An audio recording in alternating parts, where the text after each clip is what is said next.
Welcome. This is our ninth podcast, John. Number Uh, 9. I'm Jeff Baum. I'm one of your hosts, and my business partner, John Clendenning, is also on screen. And Hi, folks. we have a special guest today, Bertha Guzman, who is another PR and publicity and marketing person. So welcome. It's a pleasure to have you here today. And I know there's so much important going on in the world, and for you to take time to do this and potentially partner with us on some stuff, it's terrific. This is going to be the worst 45 minutes of Your life.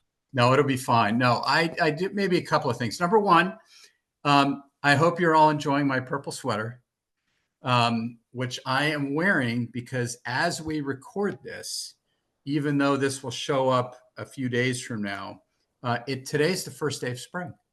So happy spring. I thought this was kind of nice and springy. I'm very excited about this. Nice, warm, temperate weather in Dallas today. Usually it's either too hot or too cold here. But we have a very nice first day of spring here. So happy spring.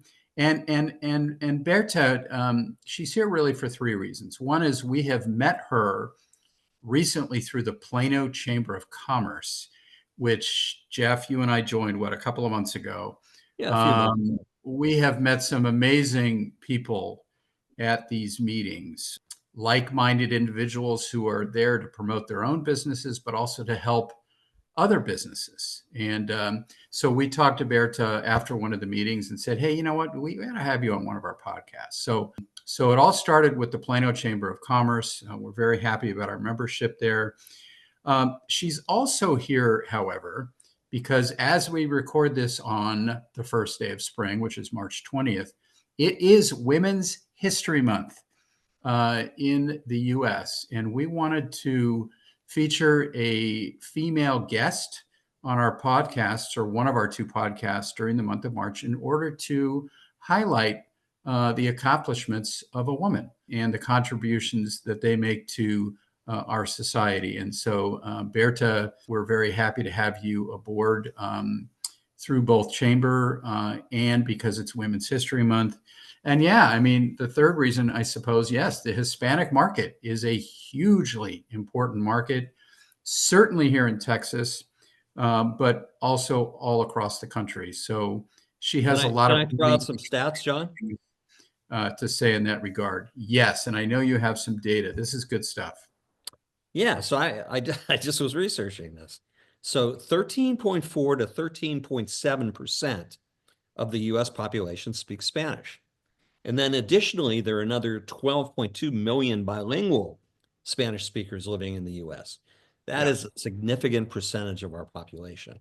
And we think that obviously it's underserved. And that's why it's so critical to have people like Berta serving that market. And we know for a fact that a lot of the clients that we'll be serving have needs in Latin America, here, and having someone who's dual language is really, really valuable.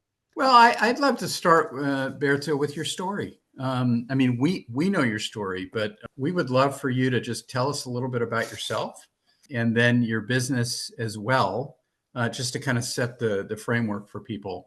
But starting with your personal story, it's a really interesting one. And why don't we start with that?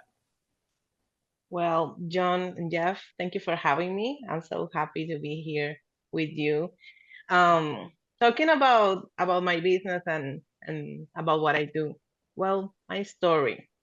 I will say the short version because it has so many details and so and so many things, but I will begin with the short version. I was born and raised in Venezuela. I went to law school there and I worked 7 years as a corporate consultant. And then, because of the crazy political situation in my country, my husband and I decided to move to Brazil. So in 2018, we moved there. But at that time, I had to pivot my career. So at that time, I made the change into law to marketing. And why this? Because around 2014, I began my own a business in Venezuela. So at that time, I have like my first encounter with marketing because I was in the need of more clients. And I began to learn about this and I thought, this is interesting. I like this. I could be doing this. And I pivoted my career living in Brazil. I work in a very good company there. I began as a digital marketing assistant, knowing barely a thing about Portuguese and about marketing too, because as you know, it is such a wide ambience and it is a lot what you have to learn. And I worked 4 years there. And in 2021, I moved here to the US. So that's like the long story short. Um, and right now, I'm dedicated since 2 years ago with my business to create multicultural marketing campaigns. What it means that I help business to tailor their campaigns and their marketing message to different communities like the Latino community. So that's basically what I do. That's a great explanation. And just any examples of some success stories you have right now or the types of clients you serve? Yes, Yeah. actually, we can think about the Latino community like something that maybe American people doesn't understand because of the language difference, but it also happened between the own Latino community because Mm. each country of Latin America has their own background and their cultural differences. So the first case that I have, it was actually here in Texas. I worked during 2 years with Hispanic clinic. It's a primary care clinic that is focused into Hispanic people, but the majority of their clients are Mexican, and the owners and the personnel in their majority are Venezuelans. So if there was a situation there about the language, even speaking Spanish, we have to tailor all the campaigns into the Mexican culture and the Mexican American culture. So that was like Mm. the first challenge that I had into this type of marketing, and that was between 2023 and 2024.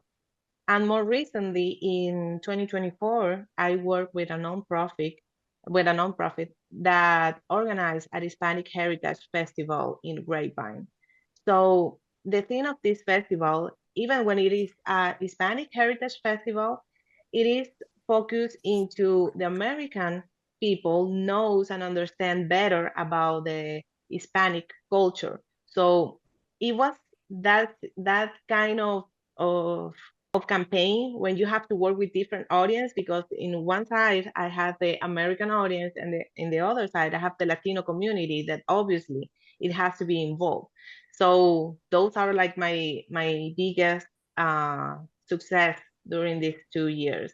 And even when they're completely different, because one is in the healthcare industry and the other one is a nonprofit, you can take advantage of understanding different cultures to create better marketing. Some of that might be language specific, I would think. I mean, there is Spanish, for example, and there's Mexican Spanish, right?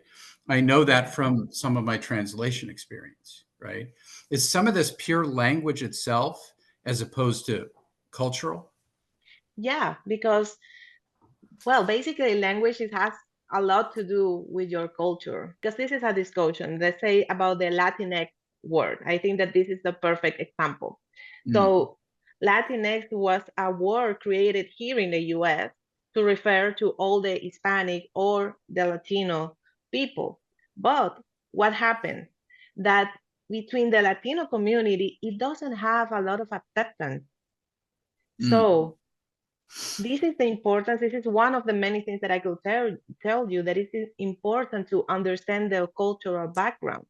So if you had a product, let's say, and you want to sell to people that is into college, there will be more, these people will be more comfortable using the Latinx and reading the Latinx word into the campaign. But if you're trying to target the Latino community that is in the middle 30s, 40s, or 50s, they will not be so comfortable using this word. And a lot of people doesn't even know that the Latinx word exists. So Hmm. that's why it's very important. And this is just an example. And that can happen even when you are trying to sell. Um, I like to use this example. It's not the same on how are you going to communicate with a Mexican American that he was born in here in Texas, or how do you communicate with a Dominican that lives in New York? So you have to take a lot of awareness about their Mhm. cultural experiences. Mhm. It's not Mhm. just about translating the message. That's a big mistake, just translating. Yeah, I had a feeling. Yeah, exactly. Go ahead, Jeff. You have Well, you I have think a question on the tip of your tongue, I can tell. well, it moved back a little bit in my mouth, but that's okay. No, that's why it's so important to have someone like Berta as a resource because she understands those differences. I think that's really, really valuable, and I don't think a lot of people understand that. So, I was talking with a person here like a month ago. We were talking about Mardi Gras, mm, and this person was asking me, okay, but I want to understand better what's the difference like talking with a Latino community when I'm trying to sell a product or a service to them.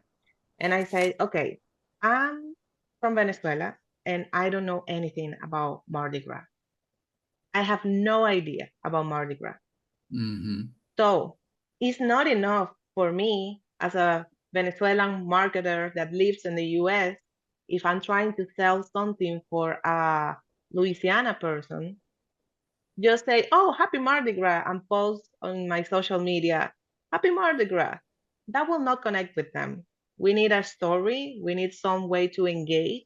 If it's different, if I have the knowledge and I can talk about the food and I can talk about the customers and what about the people are doing on Mardi Gras, that will create a real and an authentic connection with the target audience. So it's the same thing. You have to adapt your brand voice to talk with this target audience. obviously, that political situation's been going on a long time in Venezuela. I mean, what's the culture like there? And what about like freedom of the press there? Is that obviously Mm, that's been an issue? Would you say? I don't want yeah. to put words in your mouth, but can you give us a little perspective on that? Yeah, well, thank you for asking about that. Actually, Venezuela is living a dictatorship. That's that's what happens there. And besides being a dictatorship, it is also they have a crisis, an economical and social crisis. So that's what basically made us. That's why we took the decision to leave our country at the time. And I Mm, was working as a corporate attorney, and it was a hard time, even when I have clients and all that, but everything depends on the government.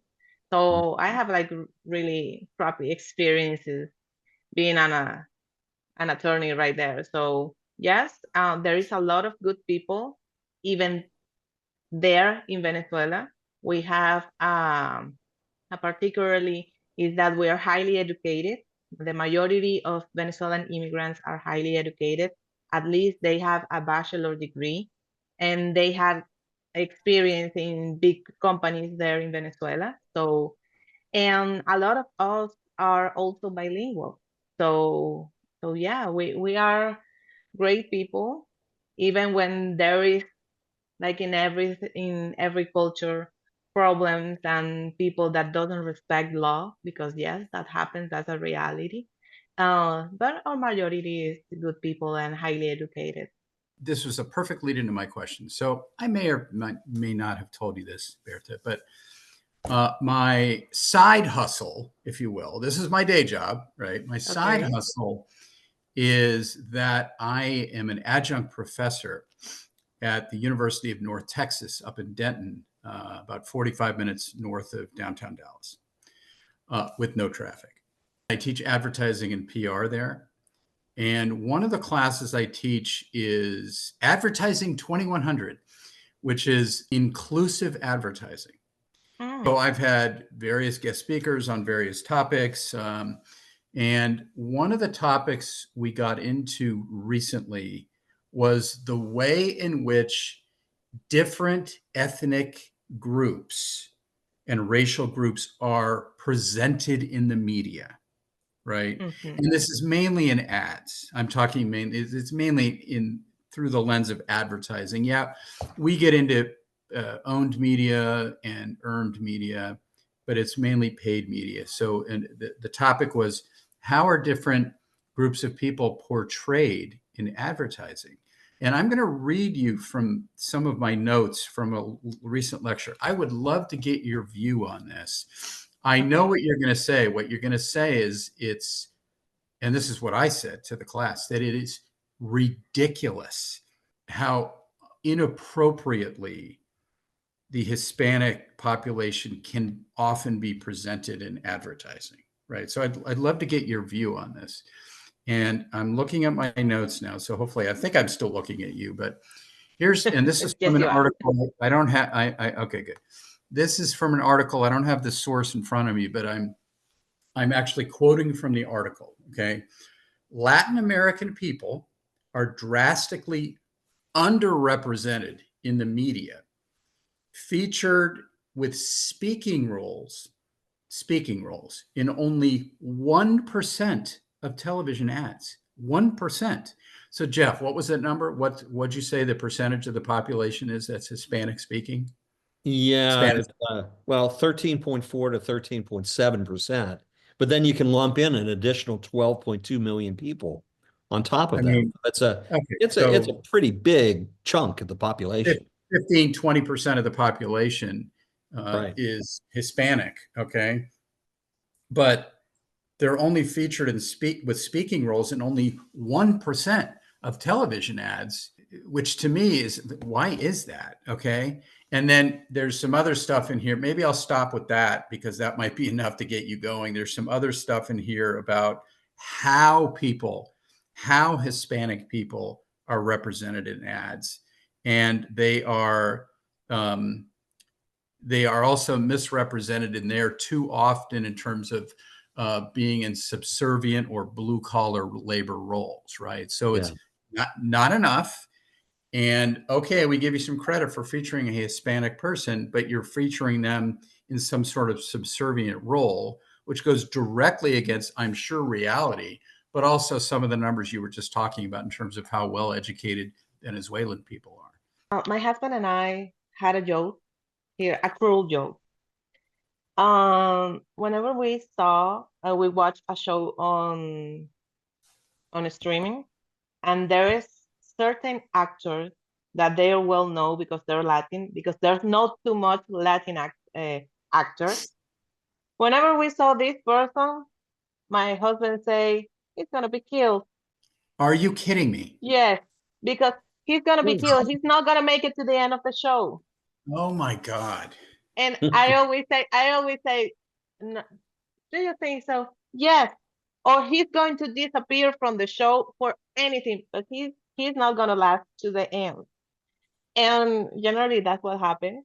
With there is like two characters that we always saw like, okay, this is gonna happen because they don't have like principal roles, as you say. And the stats that you read give us the perfect example. Just 1% is nothing if you compare with all the Latino community that lives here.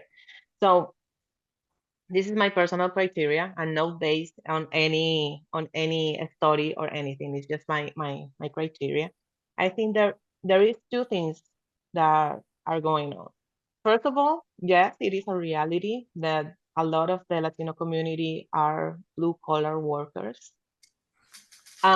Yes, it is a reality that a lot of Latin American countries have terrible violence issues that make their people come here without studying or without having access to a study because as soon as they get certain age, they will make everything to come here to the US. So that's one part. Unfortunately, um, the Latino community has been portrayed into that portion of Mm. population. I'm not Mhm. saying that they are not important. Of course, they are important, and they have a lot of issues on their country, and that is wow, that is such a big problem that we can spend hours and hours and hours just talking about that. Mhm. But the reality is that there is a lot of people that I'm not going to say just that is highly educated, but people that speak English, people that have a lot of time here in the US, and even when they came here, they didn't know how to speak English correctly, but they learned through time. And those people already have families here, and they have Mhm. Mexican American. I would say, I mean, look, I made a mistake to talk about just one side. Like everything thinks that Mhm. everybody thinks that they're Mexican, so they already have American sons and children here, and it is a different generation.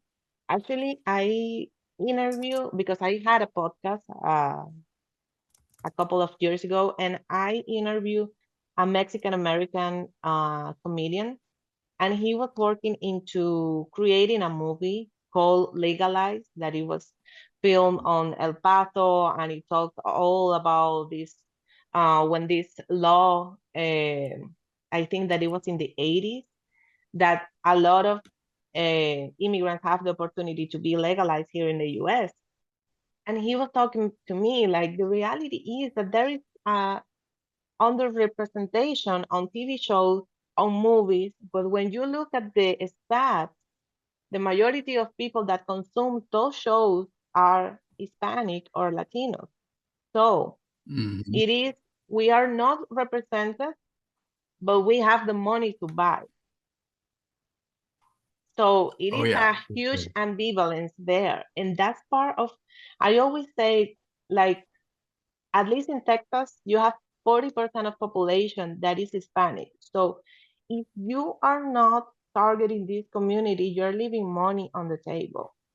And if you're not targeting correctly and you are not creating the right messages for, I will say for us, you will lose even more money because I Mhm. prefer for you to not talk to me or talk to me in a despective way. I prefer for you don't have any contact to me rather than having a misrepresentation. So or an underrepresentation. So I think that it is like a vision of the Latin community that is in the past because that Yeah. community that it was only blue collar, that community evolved in something new and is creating even more jobs. When you look at the statistics, you can show that Latinos are creating more businesses than Americans. So I believe it. Latino, I think that's, Yeah. I think I that's believe that. true.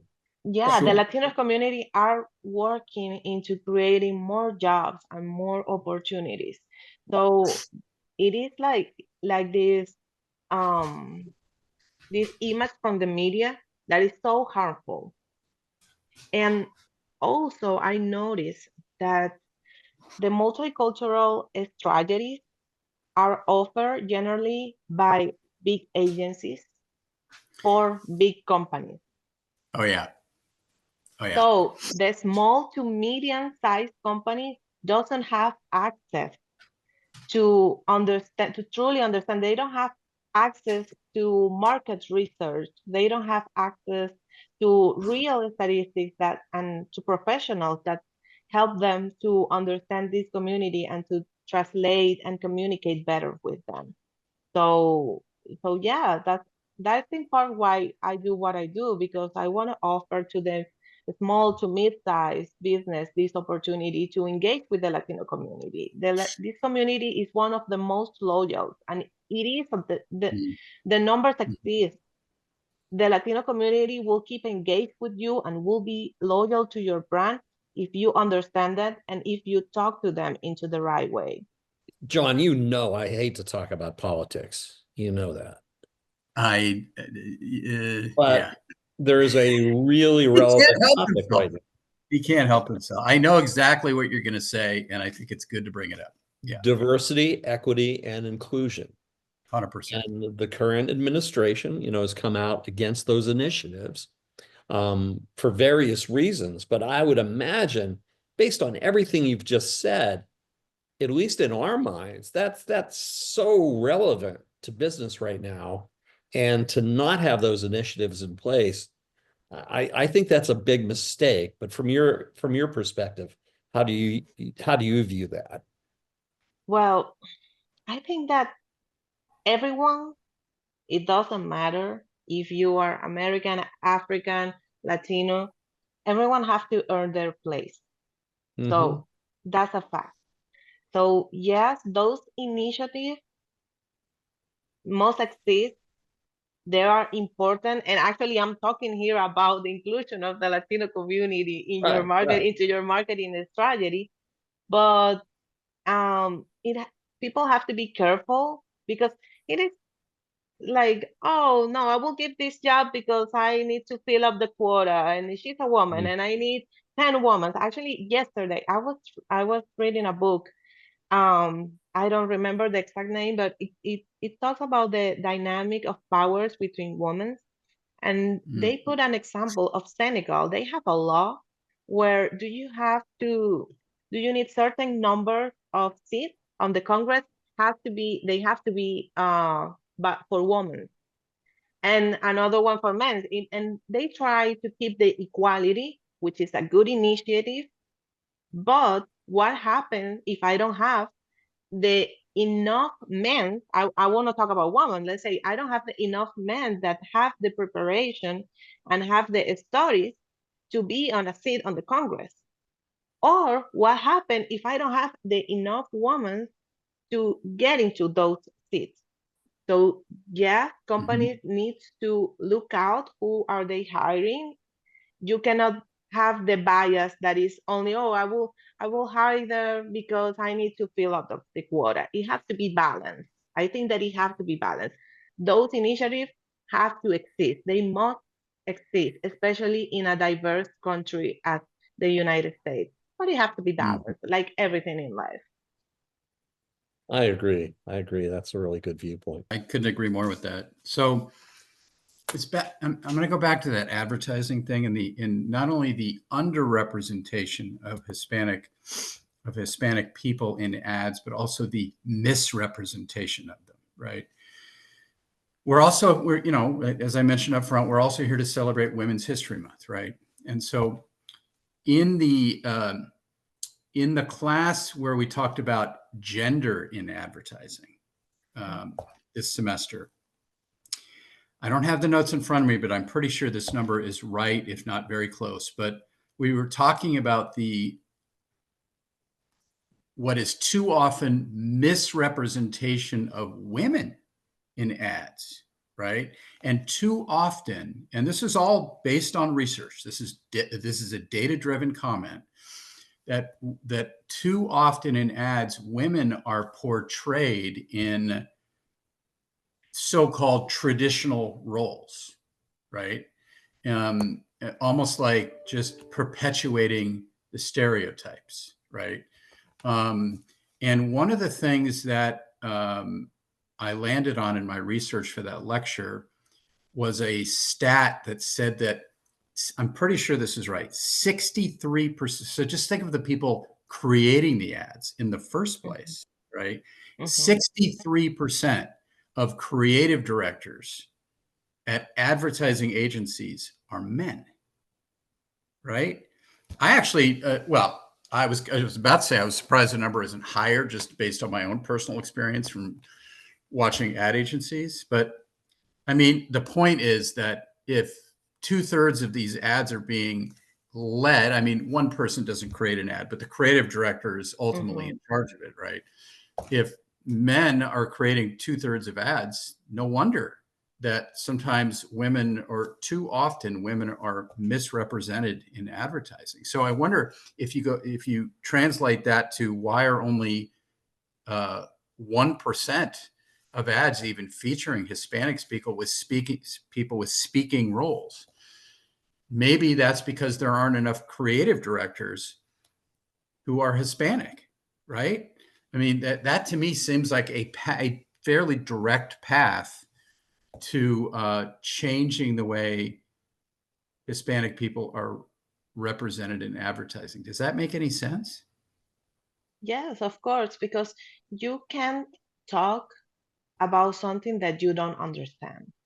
Right. So That's there is a actually in the same book and the and the example that they were putting about Senegal, they were talking about a woman yeah. in Congress and her story there, and she was like trying to keep more laws for the girls have access to sanitary products because they were missing a school like maybe a week monthly. So, but she was made in that reflection.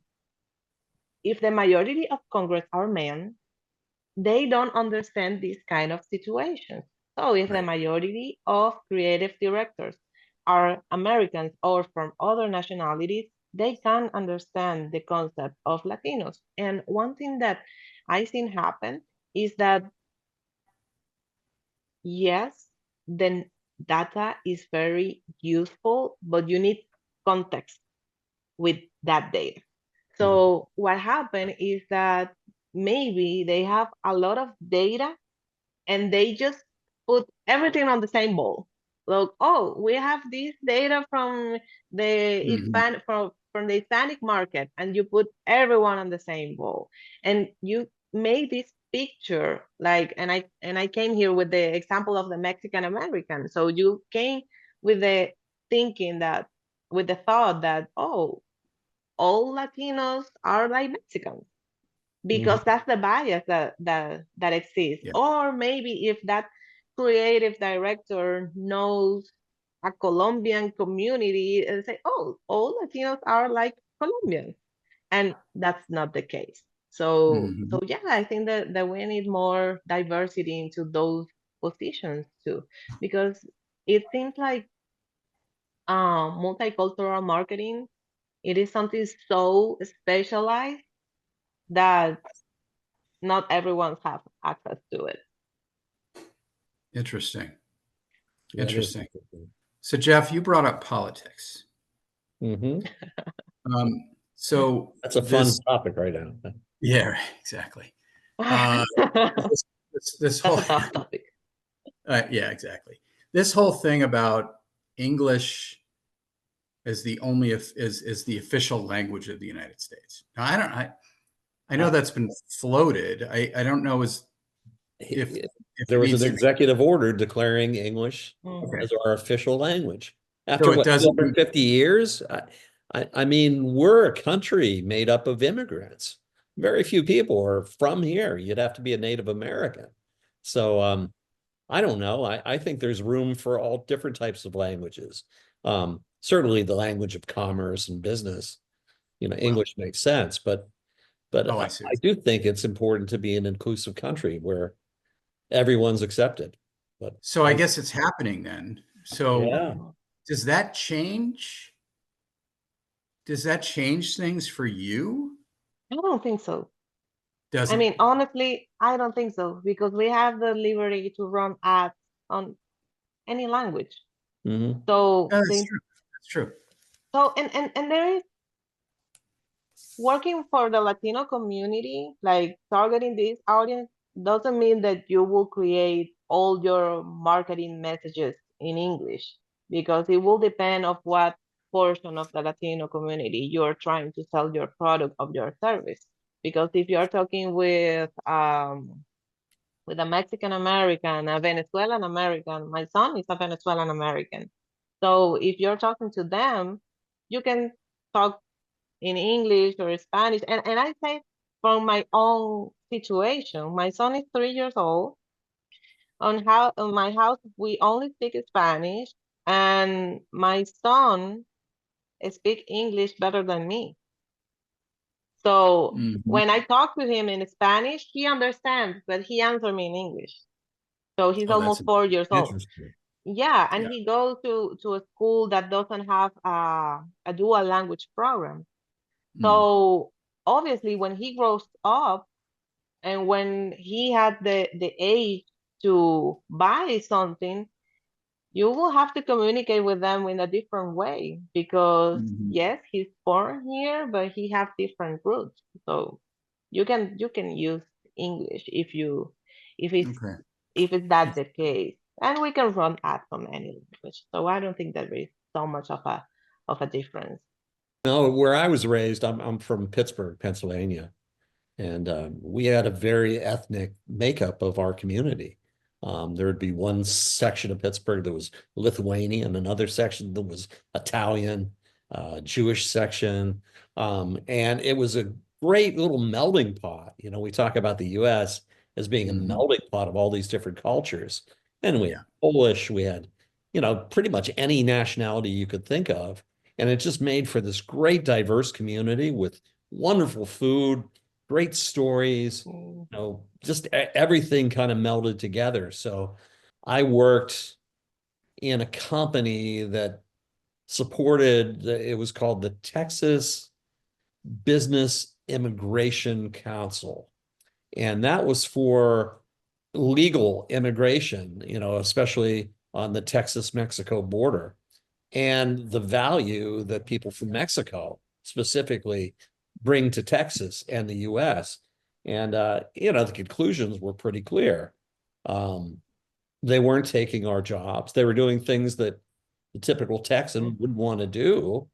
And they committed probably less crime than people raised here in the US and had great family values. And all of that was very important to different businesses. I am a big hockey fan, and I was watching the Dallas Stars game on Monday night of this week. And yes, Jeff, they beat my Anaheim Ducks in overtime. It was very upsetting. Long story, but I'm a Stars fan, a hockey fan, and the theme of the game was Noche Mexicana. That was the theme of the entire event at the arena that night. And at breaks in the action, they were playing Mexican music, they were serving Mexican foods, and at during the period break, they were interviewing leaders in the local Hispanic community about the inroads that the Stars and other organizations are making into the Hispanic community around the sport of hockey and turning Mexican Americans who live in Dallas into hockey fans. And one of the main points that the guy was making when he was interviewed was there are a lot more Mexican hockey fans than you think, right? And some of that is because the Dallas Stars and others are making an effort. But what do you think about that? I mean, I guess to me, it was a good example of, it's kind of like, we were saying this misrepresentation, right? It's like, you may not think on the surface that Mexican Americans living in Dallas, there are a lot of hockey fans. But according to this guy, there are, and more so all the time. Talk to us just for a minute, maybe, and if there are any closing remarks you want to make as part of your answer, talk to us a little bit, if you would, about that, about surprise, that's just kind of a surprising thing on the surface that people might not understand. Well, it is about culture and how, well, I'm not Mexican, but how we grew up. There is a lot of American influence in Latin America. So there is a lot of TV shows, a lot of movies, music, and everything. Of course, there is countries where it's more accentuated, but I will share this story with you. On my first Halloween here, I went out with my family that lives here. That was 3 years ago. When I was on the street watching the kids doing the trick and treat and everything, I felt at that moment like I was being part of a movie because we grew up watching the American movies. We grew Mm. up watching the American TV shows. And and yes, when you have the opportunity to say, wow, I grew up watching this and they understand where I came from and they are making the effort to convert me as a client, of course that you're going to be loyal to them. So almost, I dare to say that almost any service or product can be sold to the Latin American customer. Interesting. You just need to find that cultural root to them. So in the case of sports, Latinos love sports, and actually, I'm not a fan, a huge fan of sports, but I remember like watching sports with my dad. My dad is Colombian, and I remember watching uh, soccer, watching hockey. Yes, and we live in Venezuela, in a small city. Mm-hmm. So if you make the effort into understand and make some adaptations to your voice, you can sell to the community almost any product or service. Absolutely. So I'm hearing, takeaways, make the effort. Yes. Brand loyalty is a Hmm. big thing. And I also heard you say the Hispanic market, they have money to spend. So Yes, if you don't make the effort, you're leaving money on the table. that's right. And we don't want Absolutely. that for your business. Well, it's Absolutely. just unfortunate all the way around if that were to happen, right? So, Yeah. I'm just I mean, excited that you're part of our network now. And if we have a client that has needs in that area, we'll call upon you. no, So no, no thank you question about it. for working with us. No I'm question. talking too much. It's Yeah, it's to yeah. you. We have two criteria for people who become part of the Clients First Network. One is that we have worked with them in the past and we know them, and as such, we trust them. Right. But the second piece of criteria is just as important. Jeff, you know what I'm going to say. I know exactly what you're going to say. The person has to be someone with whom we would be happy to have a beer with.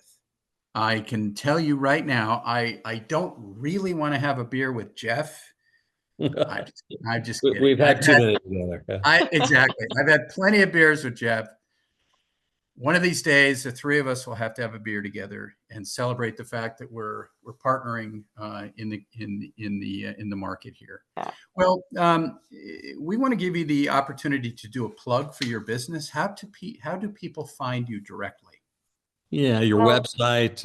Anything else you want to tell us? This is an advertisement for you. oh, We've thank dominated you. your time. Well, you can find me on my website, pipokamarketingstudio.com. You can find me on LinkedIn as Bertha Guzman. Those are the two channels that we are using right now. So we spend a lot of time on LinkedIn, and we also have a newsletter that it comes weekly where we talk not only about multicultural marketing, but also about general marketing and tips and hacks that will be useful for your business.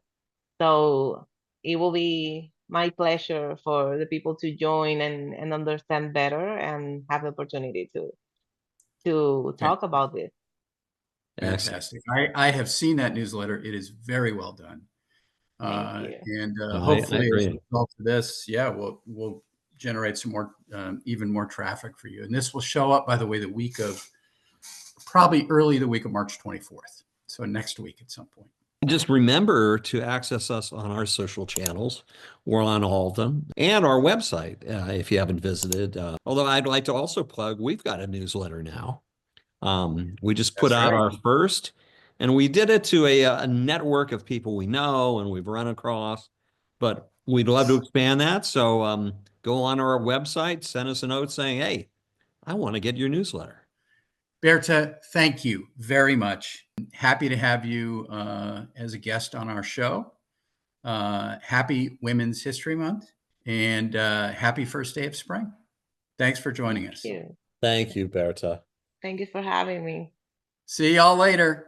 Bye-bye.